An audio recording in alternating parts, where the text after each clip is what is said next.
Halo semua, ceritanya kita di hutan Jahim di daerah Panjalu, Ciamis.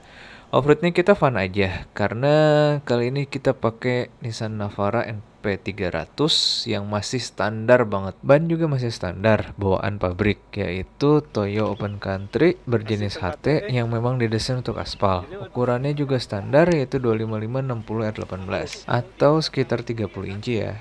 Ini mah Tahun 2018 potensinya nih luar biasa nih.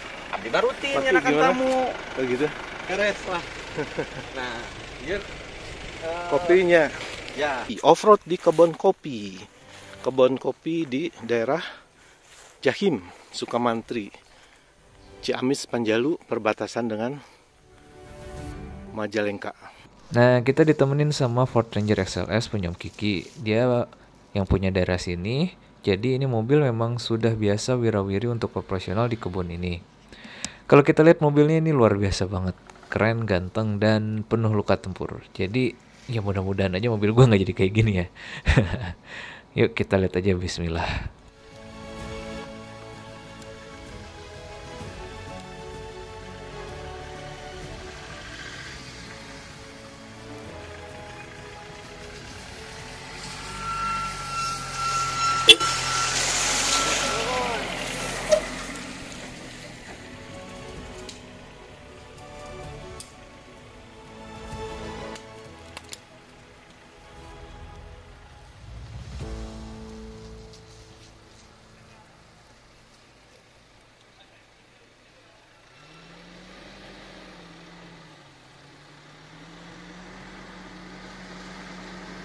Nah, gue mau review dikit nih.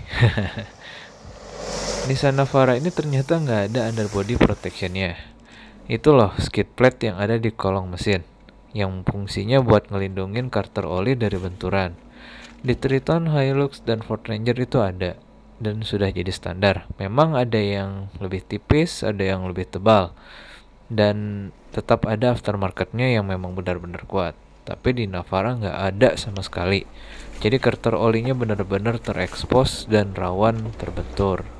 Jadi mesti ekstra hati-hati jika melewati bebatuan. Jangan sampai karter olinya terbentur. Selain itu, tangki solar juga nggak ada pelindungnya, hanya plastik aja.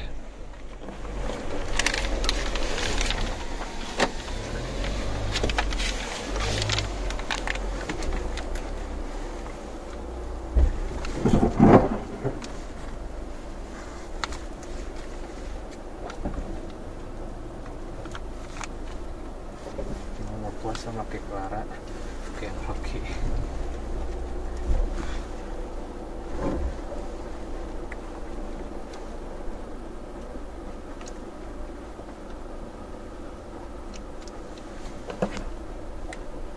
Mobil yang itu juga pernah Di Navara ada fitur Hill Descent Control.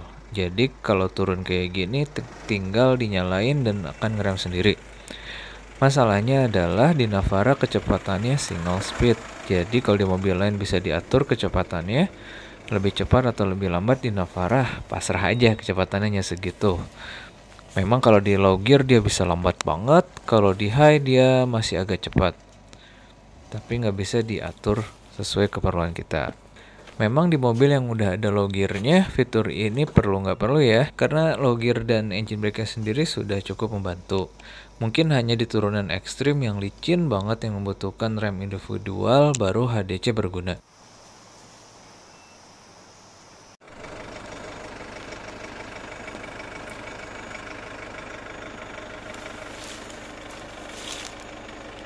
Sekarang hal yang gue suka itu nomor satu, kontrol traksinya, mantap banget.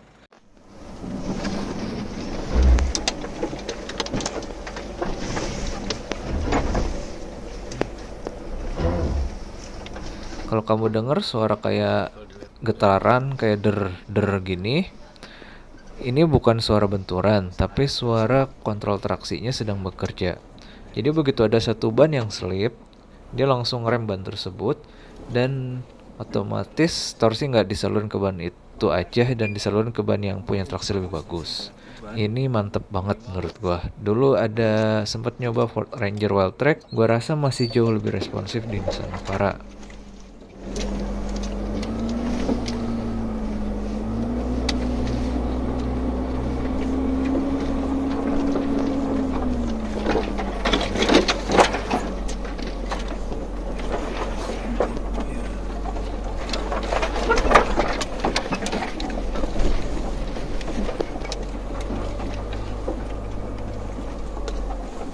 ongkosnya.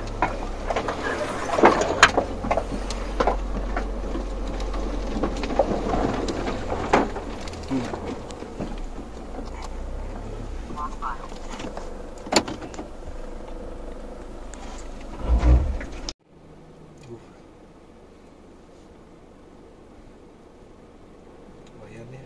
Kalau soal mesin dan transmisi kayaknya udah pada tahu ya, sering banget dibahas di review lain. Ini sama persis dengan Nusantara. Yang jarang disebut itu adalah crawl ratio. Navara mempunyai crawl ratio mencapai 44,6:1. Itu sangat low. Dibanding Hilux yang hanya 36,1, D-Max 33,3, atau Triton yang 39,5. Hal ini membuat Navara bisa merayap dengan lambat tapi sangat terkontrol. Lebih lengkapnya soal crawl ratio akan dibahas di video berikutnya karena panjang banget dan sangat menarik. Jadi jangan lupa subscribe ya.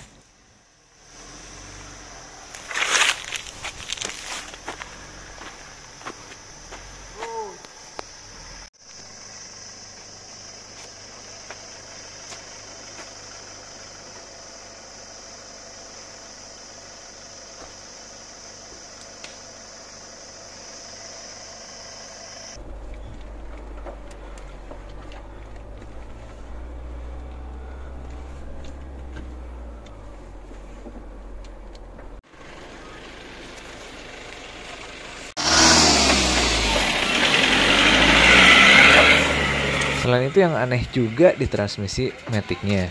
Memang ada mode manual, jadi kita bisa milih rasio yang diinginkan. Cuman kalau biasanya dia bisa start dari gigi 2, bahkan gigi 3. Kayak Chevrolet Captiva itu bisa gigi 3 start dari diam. Ranger bisa gigi 2.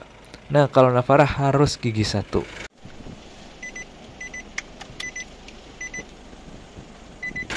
Jadi kayak transmisi jadul yang harus diurut giginya. Jadi kalau misalnya ngerayap biasa sih ya enak-enak aja. Cuman kalau harus ngebat di lumpur atau nanjak, dimana lebih enak bikin momentumnya dengan start di gigi 2, di Navara susah. Sebenarnya ini faktor kebiasaan aja sih. Cuman ya ini kan cuma masalah software sebenarnya. Kenapa sih nggak bisa start gigi 2? Ya coba desain yang tahu sih.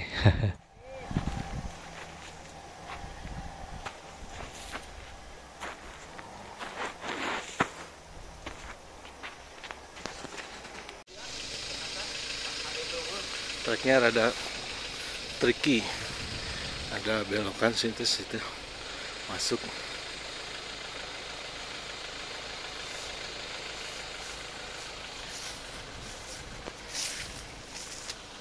Dan dalam ada cekungan di dalam itu cukup dalam. Nanti mungkin sebelah situ agak nyender gitu ya, pakai kaki dulu melewat.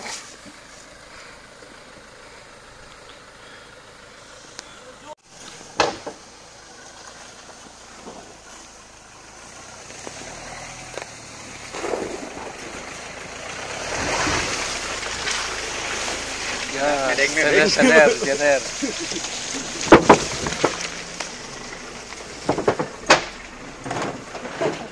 Kotakan.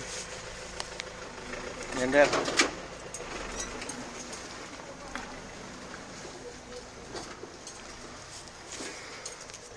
Yuk.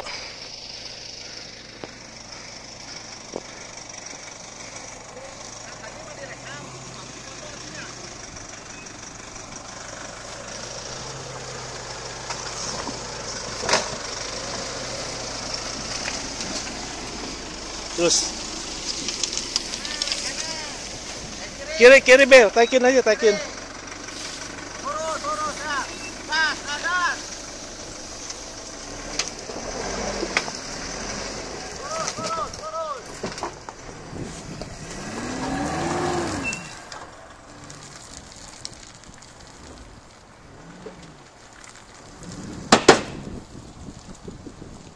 Aduh, footstepnya patah yang kanan.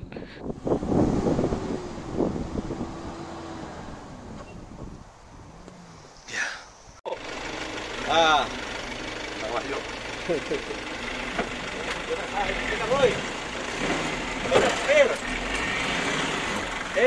Sip. Terus, adik, terus. Oh. Oh. Terus.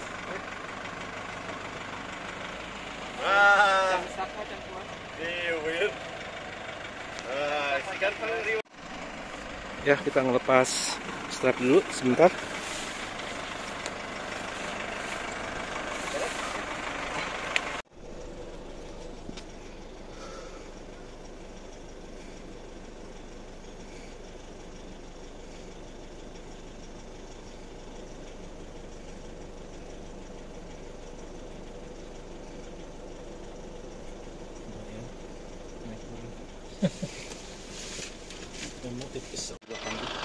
Belakang.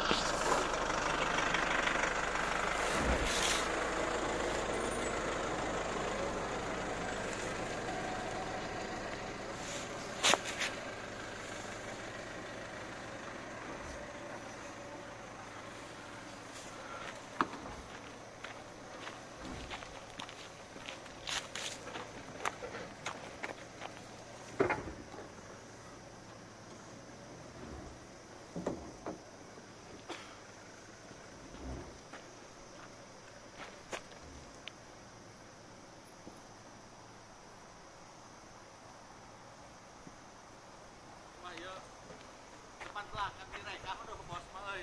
Tuan muda mah.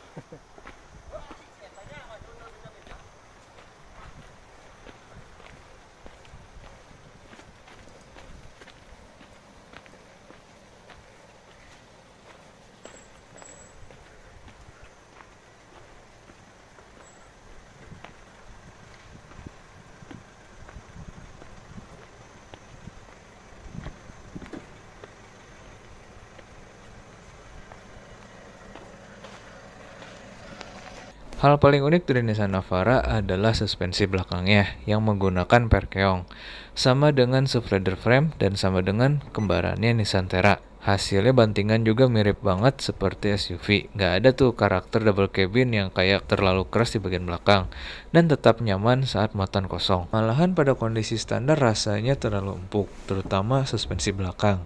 Bayangin aja cuman diisi 3 koper aja dan 3 orang rasanya udah ambles dan stoppernya sering kena, terutama setelah ditambah kanopi keribo ini. Nah, Navara ini menggunakan 5-link.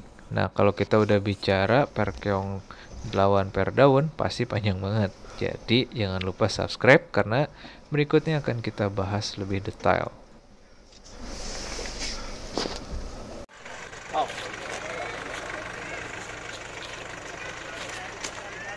Rock rolling. Kanan. Dia enggak gejelik kita nak. Oh. Terus. Naik, gas. Oke, gas.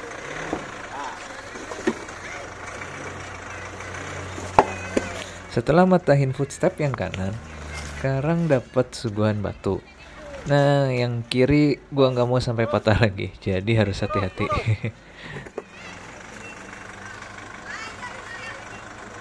Terus. Oh, lurus. Nah. Oh.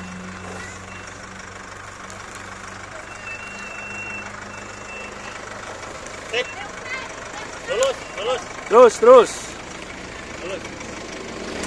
Sayang sekali sekarang sudah sampai jalan aspal lagi. Jadi ini akhir dari video kita.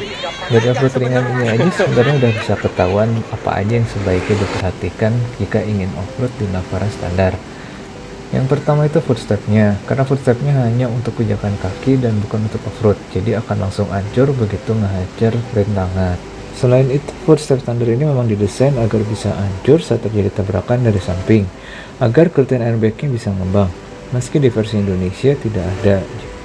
Ini berlaku untuk semua mobil yang ada optional curtain airbag-nya.